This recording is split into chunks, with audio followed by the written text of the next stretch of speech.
Yan, on our way tayo sa sa ating doctors. It's 12:32. I have to find parking. You have to pay parking for in the building. But meron mga nasa side, and then you just have to walk a little bit further.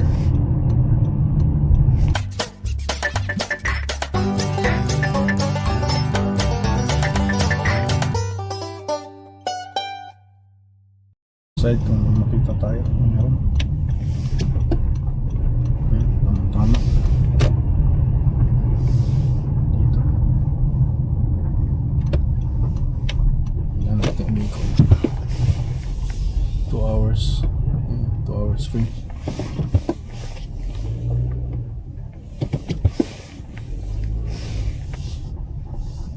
Dito tayo. Maaga pa tayo. Umaga tayo kasi kala ko malayo pa parkingan natin.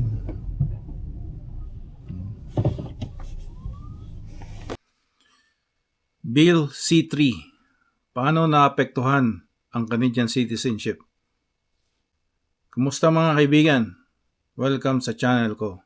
Ako ay si Mang Berto ng Canada. At ngayon pag-usapan natin ang isang malaking balita mula sa Canada, ang Bill C-3. Kung may kaibigan o pamilya ka sa Canada o interesado ka sa Canadian citizenship, importanteng malaman mo to. Simula December 15, 2025, ngayon, official nang naging batas ang Bill C-3 na nagbabago sa rules ng pagpasa ng citizenship sa mga anak na ipinanganak sa labas ng Canada. Kung curious ka kung paano ito makakapekto sa iyong mga lost Canadians, panoorin mo hanggang dulo. Like and subscribe at hit ang bell para sa more updates tungkol sa immigration at balita. Una, ano ang Bill C-3? Ito ay Act to Amend the Citizenship Act of 2025. Noong 2009, may batas na naglimit sa first generation rule. Kung ipinanganak ka sa labas ng Canada, kahit Canadian citizen ang magulang mo, pero sila rin ay pinanganak sa labas, hindi mo na maipapasa ang citizenship sa anak mo na pinanganak din sa abroad. Dahil dito, maraming tinatawag na lost Canadians. Ang mga tao na dapat Canadian pero nawalan ng karapatan. Noong 2023, may court ruling na unconstitutional ito, kaya kailangang baguhin ng gobyerno.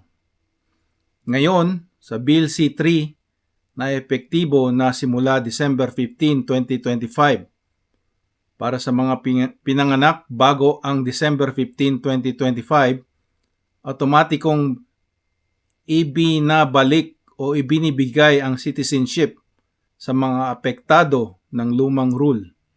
Kahit second, third generation pa, basta may Canadian parent o ancestor, maari nang maging citizen. Libo-libong, posibleng 10,000 ang makinabang, kasama ang descendants ng mga lost Canadians. Para sa mga pinanganak pagkatapos ng December 15, 2025, pwede nang ipasa ang citizenship beyond first generation. Pero may bagong requirement. Ang Canadian parent na ipinanganak sa abroad ay kailangang substantial connection sa Canada, meaning hindi bababa sa 1,095 days, mga 3 taon, na physical presence sa Canada bago ipipanganak ang anak.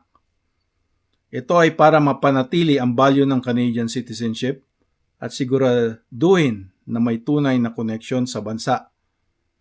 May mga alaala na maaring magdulot ito ng chain migration o bigyan ng citizenship ang mga walang malakas na link sa Canada. Pero ayon sa gobyerno, ito ay fair at modernong solusyon para sa global families.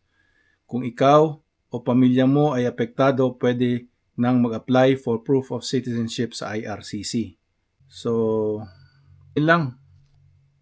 Ang take ko lang doon is ginagawa nila para mas maraming Canadian taxpayers at saka Canadian voters. Ang liberal government ang nag-ano nito nag-introduce. So kahit kunwari naturalized parent tapos nagkaanak sa Pilipinas, yung anak mo sa Pilipinas automatic ng Canadian citizenship. Yun ang pagkakaintindi ko dito So, kahit walang tied sa Canada o hindi nakarating ng Canada, automatic na magiging citizen. So, pag bata pa, okay, mag-a-adapt yung bata. Pero pagka, I think merong ruling din kung anong mga age. Yun ang ating i-research. Ay, wala na rainbow sana. Makikita nyo. Yan yung rainbow. Ganda ng color.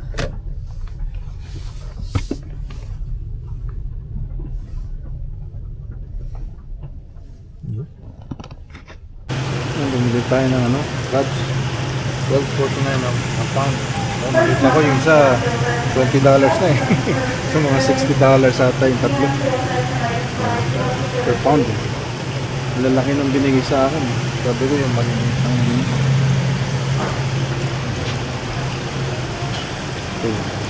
taon live oyster dapat ang oyster mo lang $2 per pound dito $249 dalawa kunin natin orange mga chili 100% cacao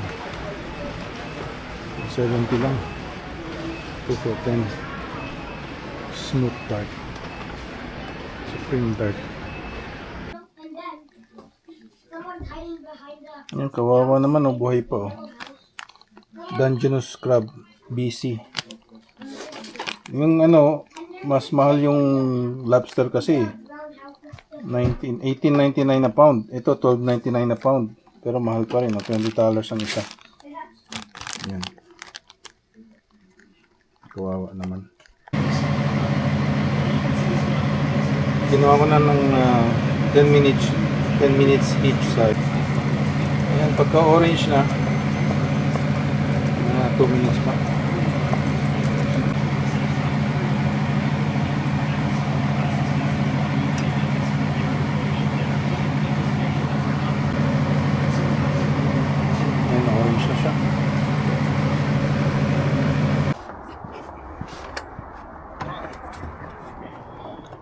I don't. Good, how are you? Yeah, I'm just gonna show you it works. Ah, yeah, it's already working.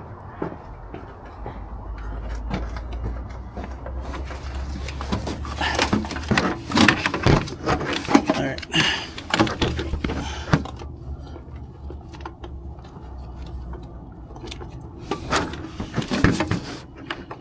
So.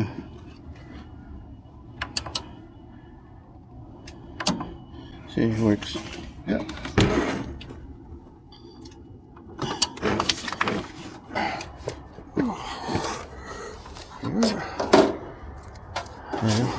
Good. Yeah, 1, 2, 3, 4, 5. Thank you. Thank you. Okay, have a good day. Good night.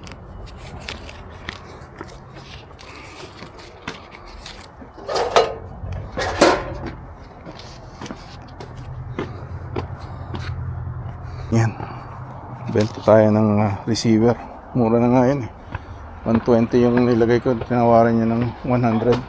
The next day. Yan, dito tayo. Hihintay.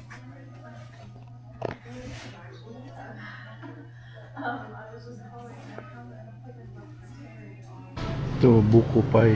Subukan ko kaya. Mahal naman. Ube. Sayin ko na lang pumuntang Pilipinas. Palmolive. Mga dandruff shampoo. Wala ata.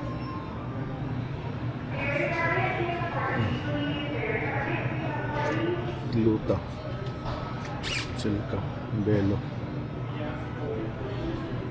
The next day. Yan, musta kayo mga kabayan? Dito kami sa Delanos Restaurant. Open sila ng 7:30 hanggang 11:30 na ata. Breakfast lang talaga. It's been here matagal na sa Prince George. Meron isang place dito, it's called Aubry's also. Breakfast place pero mas maliit yun. Ito malaki. Big room. Did you want your coffees warmed up for you? Yeah, she needs one, I think. Yeah, yeah.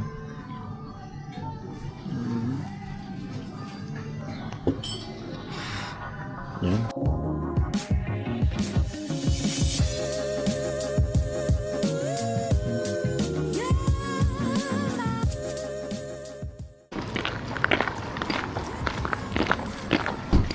Ay, ay. Sundo. Ayan, bibili ng quinoa. Tsaka ano pa? Ito, $10 off. Gusto mo? Tim Hortons. Buwan natin. Gusto mo? Ilan yun? 80? Tingnan mo, ang 80. Yung 80 piece, kunin mo na. Sabi mo, yung quinoa. O, bili ka na lang ng pang Christmas natin. 100 something Grabe. Grabe ng ano. Grabe yung ano, 100 Huwag na tayo mag-meat. Mag-vegetable tsaka fish na lang tayo. Grabe na dito sa Canada. Talagang yung dollars mo wala na. It's not going anywhere. Ayan, quinoa. Ayan. Ito. Salad.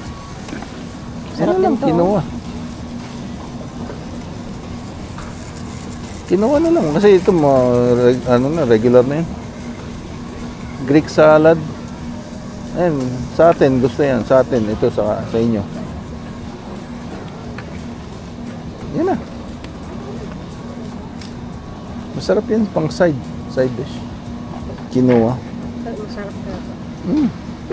The next day. Yan, $1.29 per liter ang gas natin ngayon. Minus 18 yan Friday, December 19. 6 days before Christmas na. So $50, 38 liters. 38.49 liters. 38.50 liters na lang. 49.6. 49.6 Ayan.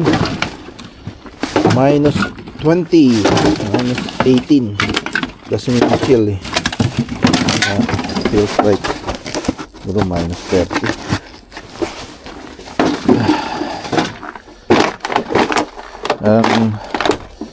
Yung ano mo sipon mo tutulo na lang hindi mo alam.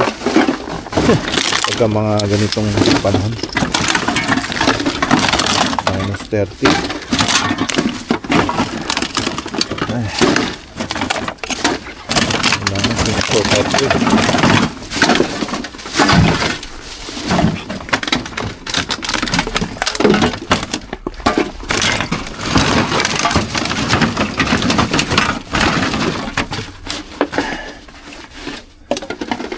every once a month.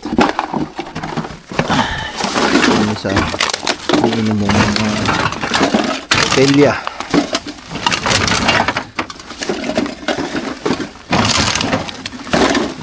Ilalagay na tinatanggal magtatanggal ng screw. Doble trabaho.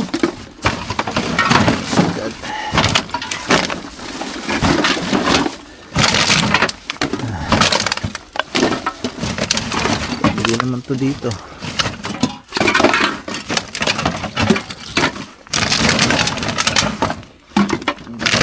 More plastic.